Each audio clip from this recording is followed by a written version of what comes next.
ಆಹಾರ, ಸಾವಯವ ಆಹಾರ ಖಂಡಿತವಾಗ್ಲೂ ಒಳ್ಳೆಯದು. ಎಲ್ಲರಿಗೂ ಅದು ಸಿಗುವಂತಾದರೆ that is the best thing to happen. 1 kg ಅಕ್ಕಿ, ಸಾವಯವ ಅಕ್ಕಿ ತಗೊಳ್ಳೋದಕ್ಕೂ ಸಾಮಾನ್ಯ ಅಕ್ಕಿ ತಗೊಳ್ಳೋದಕ್ಕೂ ಬೆಲೆಯಲ್ಲಿ ತುಂಬ ವ್ಯತ್ಯಾಸ ಇರೋದ್ರಿಂದ, ಹಾಗಾದರೆ ಆರ್ಗ್ಯಾನಿಕ್ ತಿನ್ನದೇ ಇರುವವರಿಗೆ ಆರೋಗ್ಯ ಹಾಳಾಗತ್ತಾ ಹಾಗಾದರೆ? ಅಥವಾ ಆರ್ಗ್ಯಾನಿಕ್ ತಿಂದವರಿಗೆ ಆರೋಗ್ಯ ಕೆಡೋದೇ ಇಲ್ವಾ? ಅದು ಸಾವಯವವೇ ಇರಬಹುದು, ನನಗೆ ಜೀರ್ಣ ಮಾಡಿಕೊಳ್ಳುವ ಶಕ್ತಿ ಇಲ್ಲದಿದ್ದರೆ ನನ್ನ ದೇಹಕ್ಕೆ ಅದು ಹಾನಿಕಾರಕ. ಇನ್ನು ಆರ್ಗ್ಯಾನಿಕ್ ಬೆಳೆದಿರೋ ತರಕಾರಿ ಅಂತ ಹೇಳ್ಕೊಂಡು ರಸ್ತೆಯಲ್ಲೂ ನಮಗೆ ಸಿಗುತ್ತೆ, ಅದೆಷ್ಟು ಆರ್ಗ್ಯಾನಿಕ್ ನಮಗೆ ಗೊತ್ತಿಲ್ಲ, ಅವ್ರು ಏನು ಹಾಕಿ ಬೆಳೆದಿದ್ದಾರೆ ನಮಗೆ ಗೊತ್ತಿಲ್ಲ.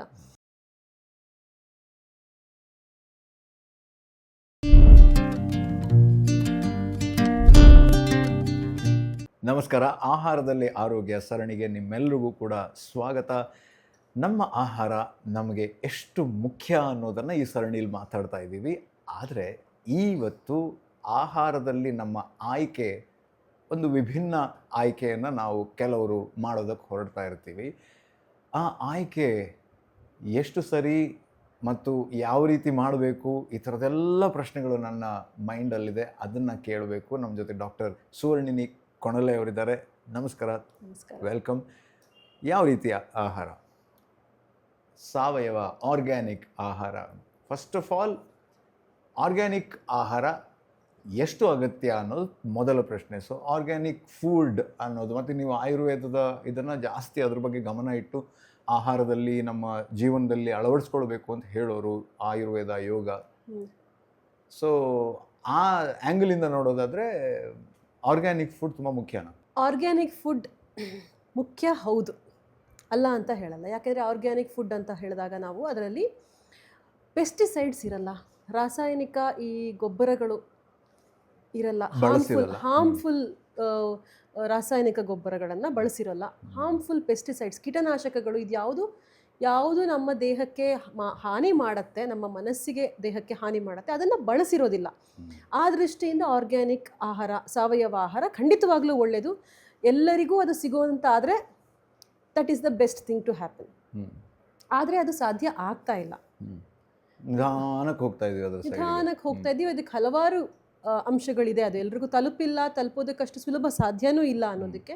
ಒಂದು, ಅದರ ಅವೈಲೇಬಿಲಿಟಿ ಅಷ್ಟೊಂದು ಪ್ರಮಾಣದಲ್ಲಿ ಇಲ್ಲ ಅನ್ನೋದು. ಇನ್ನೊಂದು, ಅದರ ಕಾಸ್ಟ್ ಎಫೆಕ್ಟಿವ್ ನೋಡಬೇಕು. ಅದನ್ನು ದೊಡ್ಡ ಪ್ರಮಾಣದಲ್ಲಿ ಮಾಡೋದಕ್ಕೂ ಕೂಡ ತಡೆಗಳು ಹಲವಾರು ಇರೋದ್ರಿಂದ. ಯಾಕಂದರೆ ಈಗ 1 kg ಅಕ್ಕಿ, ಸಾವಯವ ಅಕ್ಕಿ ತಗೊಳ್ಳೋದಕ್ಕೂ ಸಾಮಾನ್ಯ ಅಕ್ಕಿ ತಗೊಳ್ಳೋದಕ್ಕೂ ಅದರ ಬೆಲೆಯಲ್ಲಿ ತುಂಬ ವ್ಯತ್ಯಾಸ ಇರೋದ್ರಿಂದ ನಾವೆಲ್ಲರೂ ನೀವು ಇದನ್ನೇ ನಾಳೆಯಿಂದ ಊಟ ಮಾಡಿ ಅನ್ನೋದಕ್ಕಾಗೋದಿಲ್ಲ. ಹಾಗಾಗಿ ಎಲ್ಲರೂ ಸಾವಯವ ಊಟ ಮಾಡೋದು ಯಾವಾಗ ಸಾಧ್ಯ ಆಗುತ್ತೋ ಗೊತ್ತಿಲ್ಲ. ಬಹುಶಃ ಒಂದು 100 ವರ್ಷದ ಹಿಂದೆ ಎಲ್ಲರೂ ಸಾವಯವನ್ನೇ ತಿಂತಾಯಿದ್ರು. ಯಾಕೆಂದರೆ ಈ ಯಾವುದೇ ಕೃತಕ ಅಥವಾ ಹಾನಿಕಾರಕ ರಾಸಾಯನಿಕಗಳು ಅಷ್ಟೊಂದು ಇರಲಿಲ್ಲ. 100 ವರ್ಷದ ಹಿಂದೆ ಖಂಡಿತ ಇರಲಿಲ್ಲ. ಹಾಗಾಗಿ ಆವಾಗ ಎಲ್ಲರೂ ರಾಸಾಯನಿಕ ಮುಕ್ತವಾದ, ಹಾನಿಕಾರಕ ರಾಸಾಯನಿಕ ಮುಕ್ತವಾದ, ಈಗ ಗೊಬ್ಬರ ಯಾವುದು ಅಂದರೆ ಅದೆಲ್ಲವೂ ರಾಸಾಯನಿಕವೇ. Anything you take it is ರಾಸಾಯನಿಕ. ನಾವು ಕಾರ್ಬೋಹೈಡ್ರೇಟ್ ಅಂತೀವಿ. ಕಾರ್ಬೋಹೈಡ್ರೇಟ್ ಅಂದರೆ ಏನು? ಕಾರ್ಬನ್, ಹೈಡ್ರೋಜನ್, ಆಕ್ಸಿಜನ್ ಇದೇ ಇರುವಂಥದ್ದು. ಇದು ರಾಸಾಯನಿಕ ಅಲ್ವಾ? ಹೌದು, ಆದರೆ ಹಾನಿಕಾರಕ ಅಲ್ಲ ಅಂತ ಅಷ್ಟೇ.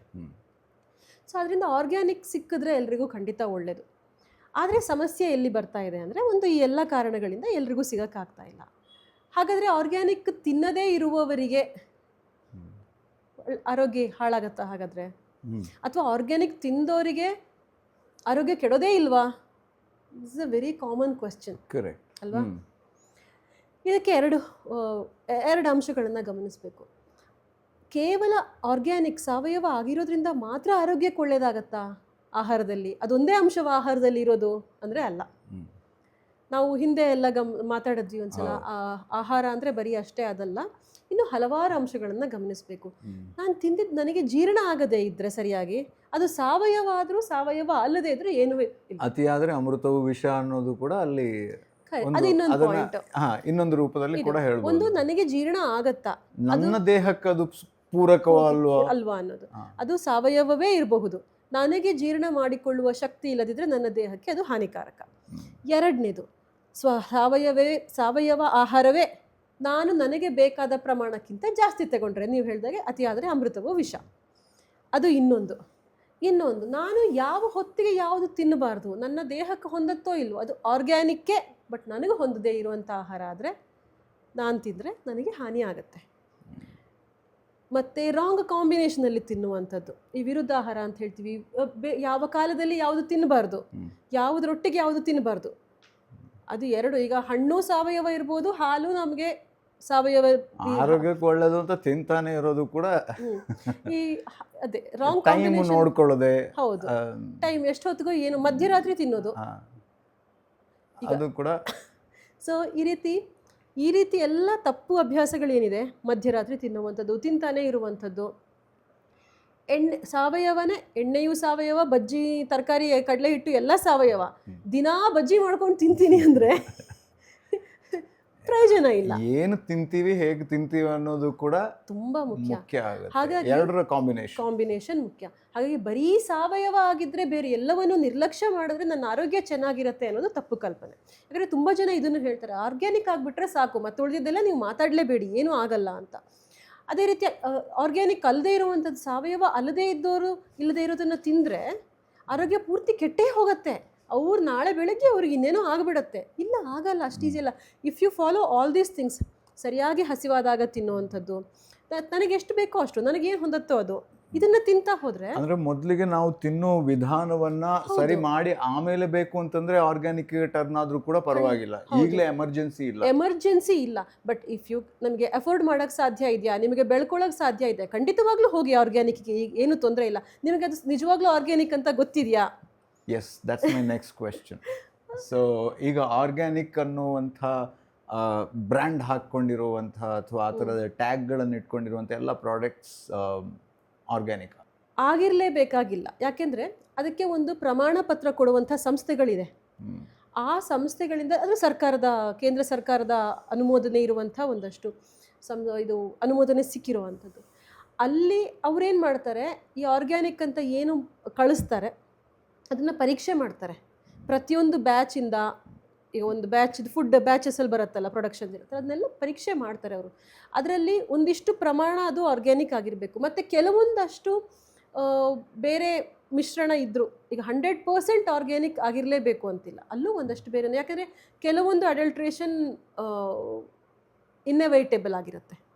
ಮೊನ್ನೆ ಒಂದು ಹೀಗೆ ವಿಡಿಯೋ ನೋಡ್ತಾ ಇದ್ದೆ, ಅದರಲ್ಲಿ ಒಬ್ಬ ಹೀಗೆ ಒಂದು ಬ್ಯಾಗನ್ನು ಕೈಯಲ್ಲಿ ಇಟ್ಕೊಂಡು ಹೇಳ್ತಾನೆ, ಸೊ ಇಟಾಲಿಯನ್ ಬ್ಯಾಗ್ಗಳು ತುಂಬ, ಅಂದರೆ ಅದಕ್ಕೆ ಒಂದು ಸ್ಪೆಷಲ್ ವ್ಯಾಲ್ಯೂ ಇದೆ. ಇಟಾಲಿಯನ್ ಫ್ಯಾಷನ್ ಡಿಸೈನ್ಗೆ ನಿಮಗೂ ಗೊತ್ತಿರುವಂಥದ್ದೇ.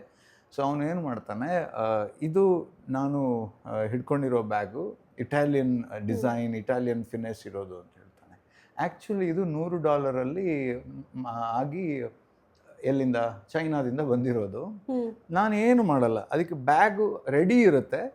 ಅದು ಏನು ಅಂತಂದರೆ ಇಟಾಲಿಯನ್, ಇದು ಅಲ್ಲಿ ಟ್ಯಾಗ್ ಮಾತ್ರ ಅಲ್ಲ, ಇಲ್ಲಿ ಅದಕ್ಕೆ ಒಂದು ಸಣ್ಣ ಒಂದು ಇದನ್ನು ಕೊಡಬೇಕು, ಬದಲಾವಣೆಯನ್ನು ಕೊಟ್ಟರೆ ಅದು ಇಟಾಲಿಯನ್ ಆಗಿಬಿಡುತ್ತೆ ಅಂತ. ಜಸ್ಟ್ ಅದ್ರದ್ದು ಹ್ಯಾಂಡಲ್ ಇದು ಮಾಡ್ತಾನೆ, ಸ್ಟಿಚ್ ಮಾಡ್ತಾನೆ. ಈಗ $15,000. Legal, this is legal. ನಾನು ಇದು ಹೇಳಿದಾಗ ನನಗೆ ನೆನಪಾಯಿತು. ಆದರೆ ಸಾಮಾನ್ಯ ಈ ಕಾನೂನಾತ್ಮಕವಾಗಿ ಎಲ್ಲವೂ ಸರಿಯಾಗಿ ಅದನ್ನು ಪಾಲನೆ ಮಾಡುವಂಥ ಸಂಸ್ಥೆಗಳು ಚೆಕ್ ಮಾಡ್ತಾರೆ. ಅವರು ಚೆಕ್ ಮಾಡಿಯೇ ಆರ್ಗ್ಯಾನಿಕ್ ಅಂತ ಕೊಡ್ತಾರೆ. ಹಲವಾರು ಸಂಸ್ಥೆಗಳು ಆ ಥರದ್ದು ಕೊಡ್ತಾರೆ. ಅವರು ಒಂದಷ್ಟು ಸರ್ಟಿಫಿಕೇಶನ್, ಅದನ್ನು ಸರಿಯಾಗಿ ನಾವು ಹುಡುಕಿ ನೋಡುವಂಥ ಕೆಲಸ ಮಾಡಬೇಕು. ಅಲ್ಲಿ ತನಕ ಆ ಗಡಿಬಿಡಿ ಬೇಡ, ಇರೋದನ್ನೇ ಚೆನ್ನಾಗಿ ತಿನ್ನಿ ಅಂತ ಅಷ್ಟೇ. ಮತ್ತೆ ಇನ್ನು ಆರ್ಗ್ಯಾನಿಕ್ ಬೆಳೆದಿರೋ ತರಕಾರಿ ಅಂತ ಹೇಳ್ಕೊಂಡು ರಸ್ತೆಯಲ್ಲೂ ನಮಗೆ ಸಿಗುತ್ತೆ. ಅದೆಷ್ಟು ಆರ್ಗ್ಯಾನಿಕ್ ನಮಗೆ ಗೊತ್ತಿಲ್ಲ, ಅವ್ರು ಏನು ಹಾಕಿ ಬೆಳೆದಿದ್ದಾರೆ ನಮಗೆ ಗೊತ್ತಿಲ್ಲ. ಇನ್ನು ಪೋಷಕಾಂಶಗಳ ವಿಷಯಕ್ಕೆ ಬಂದರೆ, ಸಾವಯವ ಮತ್ತು ಇದು ಸಾಮಾನ್ಯದಕ್ಕೆ ಪೋಷಕಾಂಶದಲ್ಲಿ ತುಂಬ ವ್ಯತ್ಯಾಸಗಳು, ಅಧ್ಯಯನ ನಡೆಸಿದಾಗ ತುಂಬ ವ್ಯತ್ಯಾಸಗಳು ಪೋಷಕಾಂಶದಲ್ಲಿ ಏನೂ ಕಾಣಿಸಲ್ಲ ಅಂತ ಹೇಳ್ತಾರೆ. ಒಂದಷ್ಟು ಇರ್ಬೋದು, ಒಂದಷ್ಟು ಇಲ್ಲದೆ ಇರ್ಬೋದು ಕೆಲವೊಂದರಲ್ಲಿ. ಅಂದರೆ ಈ ಹಾರ್ಮ್ಫುಲ್ ಕೆಮಿಕಲ್ಸ್ ಅಥವಾ ಪೆಸ್ಟಿಸೈಡ್ಸ್ ಅದರಲ್ಲಿ ಇರಲ್ಲ, ಅದು ಮುಖ್ಯ ವ್ಯತ್ಯಾಸ. ಪ್ರತಿಯೊಬ್ಬರು ಕೂಡ ಮನೆಯಲ್ಲಿ ಲ್ಯಾಬ್ ಟೆಸ್ಟ್ ಥರ ಮಾಡೋದು ಕೂಡ ಕಷ್ಟ. ಹಾಗಾಗಿ ಆರ್ಗ್ಯಾನಿಕ್ ತಿಂದರೆ ಮಾತ್ರ ನಾನು ಆರೋಗ್ಯವಂತವಾಗಿರ್ತೀನಿ ಅಲ್ಲ, ನೀವು ಇದೆಲ್ಲವನ್ನು ಪಾಲನೆ ಮಾಡಿದ್ರೆ ನಿಮಗೇನು ಹೊಂದತ್ತೆ, ಆ ಕಾಲಕ್ಕೆ ಹೊಂದತ್ತಾ, ನೀವಿರೋ ಪ್ರದೇಶಕ್ಕೆ ಹೊಂದತ್ತಾ, ನಿಮಗೆ ಜೀರ್ಣ ಆಗತ್ತಾ, ನಿಮ್ಮ ದೇಹ ಸ್ಥಿತಿಗೆ ಹೊಂದತ್ತಾ, ಇದು ಯಾವುದನ್ನೂ ಗಮನಿಸದೆ ದಿನಾ ಆರ್ಗ್ಯಾನಿಕ್ ಫುಡ್ಡೇ ತಿಂದರೂ, ಸಾವಯವ ಆಹಾರವನ್ನೇ ನಿತ್ಯ ತಿಂದರೂ ನಿಮಗೆ ರೋಗಗಳು ಖಂಡಿತ ಬರುತ್ತೆ, ಇದನ್ನೆಲ್ಲ ಪಾಲನೆ ಮಾಡದಿದ್ರೆ. ಈಗ ನಾವು ಸಾವಯವ ಇಲ್ಲ, ನಾರ್ಮಲ್ ರೆಗ್ಯುಲರ್ ಫುಡ್ಡನ್ನೇ ಹೊರಗಡೆಯಿಂದ ತಗೊಂಡು ತಿಂತಾ ಇದ್ದೀವಿ. ಅದರಲ್ಲಿ ಪೆಸ್ಟಿಸೈಡ್ಸ್ ಇರುತ್ತೆ, ಒಂದಷ್ಟು ಅಂಶ ಪೆಸ್ಟಿಸೈಡ್ಸು. ಮತ್ತು ತೀರಾ ಹಾನಿಕಾರಕ ಪೆಸ್ಟಿಸೈಡ್ಸ್ನ ಅತ್ಯಂತ ಹೆಚ್ಚು ಪ್ರಮಾಣದಲ್ಲಿ ಇದ್ದಿದ್ದು ಮಾರ್ಕೆಟಿಗೆ ಬಿಡಬಾರ್ದು ಅನ್ನೋದೊಂದು ನಿಯಮ ಇರುತ್ತೆ. ಹೌದು. ಅದನ್ನ ಮೀರಿ ಒಂದಷ್ಟು ನಡೆಯುತ್ತೆ ಅನ್ನೋದು ಬೇರೆ ವಿಷಯ. ಅದ್ರಲ್ಲಿ ಕಲಬೆರಕೆ ಇರ್ಬೋದು, ಅದೆಲ್ಲ ಖಂಡಿತ. ಆರ್ಟಿಫಿಷಿಯಲ್ ಬಣ್ಣ, ನಾವೀಗ ಪ್ರೊಸೆಸ್ಡ್ ಫುಡ್ ತಿಂತೀವಿ, ಬಣ್ಣ ಹಾಕಿರ್ತಾರೆ, ಫ್ಲೇವರ್ ಹಾಕಿರ್ತಾರೆ, ಪರಿಮಳ ಹಾಕಿರ್ತಾರೆ, ಎಲ್ಲವೂ ಕೃತಕ. ಮಾವಿನ ಹಣ್ಣಿನ ಫ್ಲೇವರ್ ತಿಂತೀವಿ, ಮಾವಿನ ಹಣ್ಣಿನ ಒಂದು ಪೀಸು ಇರಲ್ಲ ಅದ್ರಲ್ಲಿ, ಏನು ಇದಿರಲ್ಲ. ಮೊನ್ನೆ ಯಾವುದೋ ನಮ್ಮ ಇನ್ನೊಂದು ವಿಡಿಯೋದಲ್ಲಿ ಅವ್ರು ಹೇಳಿದ್ರು ರೋಸ್ ವಾಟರ್ ಅಂತ ಬರುತ್ತೆ, ಅದರಲ್ಲಿ ರೋಸಿನ ಎಲಿಮೆಂಟ್ ಯಾವ್ದು ಇರಲ್ಲ, ಫ್ಲೇವರಿಂಗ್ ಅಂತ ಅಷ್ಟೇ ಹೇಳಿದ್ರು. ಅಷ್ಟೇ. ಅದನ್ನ ಅದ್ರ ಬದಲು ರೋಸನ್ನೇ ನಾವು ತಂದು ಮನೇಲಿ ಮಾಡ್ಕೋಬಹುದು. ಯಾವುದೇ ಉದಾಸೀನ ನಮ್ಗೆ. ಆ ಪ್ಯಾಕೆಟ್ನ ಹಿಂದ್ಗಡೆ ನೀವು ನೋಡಿದ್ರೆ ಇಂಗ್ರೀಡಿಯೆಂಟ್ಸ್ ಲಿಸ್ಟ್ ಅದೆಲ್ಲ ನೋಡಿದ್ರೆ ಗೊತ್ತಾಗುತ್ತೆ ಅದರಲ್ಲಿ ಏನೇನಿದೆ ಅನ್ನೋದು. ಈಗ ಉದಾಹರಣೆಗೆ ಹೋಲ್ ವೀಟ್ ಬ್ರೆಡ್, ನಾನು ಅದನ್ನೇ ಹೇಳೋದಕ್ಕೆ ಅಂತ. ಹೌದು, ಹೋಲ್ ವೀಟ್ ಬ್ರೆಡ್ ಅಂತ ಇರುತ್ತೆ, ಎದುರುಗಡೆಗೆ ಮಲ್ಟಿಗ್ರೈನ್ ಹೋಲ್ ವೀಟ್ ಅದು ಇದು ಏನೇನೋ ಹಾಕಿರ್ತಾರೆ. ಹಿಂದ್ಗಡೆ ನೀವು ತಿರುಗಿಸಿ ನೋಡಿದ್ರೆ ಅಲ್ಲಿ ಮತ್ತೆ ಮೈದಾನೇ ಇರುತ್ತೆ. ಪ್ರಾಸೆಸ್ಡ್ ವೀಟ್ ಅದೇನದು ಇನ್ನೊಂದು ಕೆಲವೊಂದು ಹೆಸರುಗಳಿದಾವೆ ಅದಕ್ಕೆ. ಮೇ ಬಿ ಅದು ಏನೋ ಅದು ಹೇಳ್ತಾರೆ 100% ಹೋಲ್ ವೀಟ್ ಅಂತಿದ್ರೆ ಮಾತ್ರ ಅದು ನಿಮಗೆ ಎದುರುಗಡೆ ಅಲ್ಲ, ಹಿಂದ್ಗಡೆ ಇರಬೇಕು. ಅಲ್ಲೂ ಕರೆಕ್ಟಾಗಿ ನೋಡ್ಕೋಬೇಕು. ಮುಖ್ಯವಾಗಿ ಈಗ ಮೇನ್ ಆಗಿ ಈಗ ಫುಡ್ ಫಾರ್ಮರ್ ಅಂತ ಹೇಳೋ ಇನ್ಫ್ಲೂಯೆನ್ಸರ್ ಅವರು ಅದನ್ನ ರೆಗ್ಯುಲರ್ ಆಗಿ ಅದರದ್ದು ಪ್ರೊಪಗೇಟ್ ಮಾಡ್ತಾನೂ ಕೂಡ ಇರ್ತಾರೆ. ಸೊ ಲೇಬಲ್ಗಳನ್ನು ನೋಡೋದನ್ನು ಅಭ್ಯಾಸ ಮಾಡ್ಕೋಬೇಕು ಅಂತ.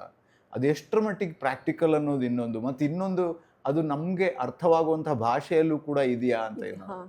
ಸೊ ಇದೆಲ್ಲ ವಿಚಾರಗಳಿದೆ. ಆದರೆ ಏನೇ ಇದ್ರೂ ಕೂಡ ಐ ಥಿಂಕ್ ನಾವು ಅದನ್ನು ಪ್ರತ್ಯಕ್ಷ ಕಂಡರೂ ಪರಾಂಬರಿಸಿ ನೋಡು ಅನ್ನುವಂಥದ್ದು ಮುಖ್ಯ. ನಾವು ಹುಡುಕಿ ನೋಡಿ ಮಾಡೋಂಥದ್ದು ಪ್ರಾಯೋಗಿಕವೂ ಅಲ್ಲ.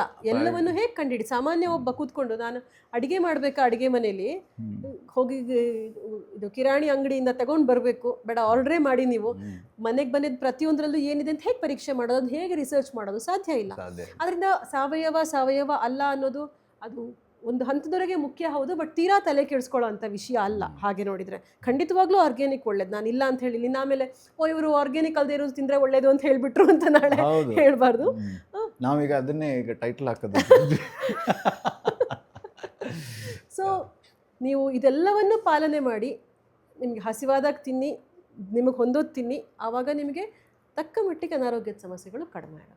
Very very rightly put. And ನಮ್ಮೆಲ್ಲರಿಗೂ ಕೂಡ ಇದು ಅಗತ್ಯ ಕೂಡ.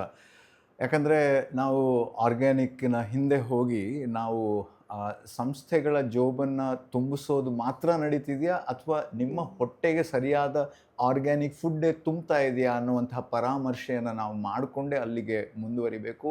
ಅಲ್ಲಿ ತನಕ ನೀವು ಸೇವಿಸುವ ಆಹಾರವನ್ನು ಸರಿಯಾದ ರೂಪದಲ್ಲಿ ಸರಿಯಾದ ರೀತಿಯಲ್ಲಿ ತಗೊಳ್ಳಿ. ಪ್ರಾಸೆಸ್ ಫುಡ್ ಬೇಡ ಅಂತ ಹಿಂದಿನ ಸಂಚಿಕೆಯಲ್ಲೂ ಹೇಗೆ ಮಾತಾಡಿದ್ವಿ ಅದು ಕೂಡ ಇಲ್ಲೂ ಮುಂದುವರಿಯುತ್ತೆ. ಪ್ರತಿ ಸಂಚಿಕೆಯಲ್ಲೂ ಕೂಡ ಹೇಳಬೇಕಾಗಿರುವಂಥ ವಿಷಯ ಕೂಡ ಹೌದು.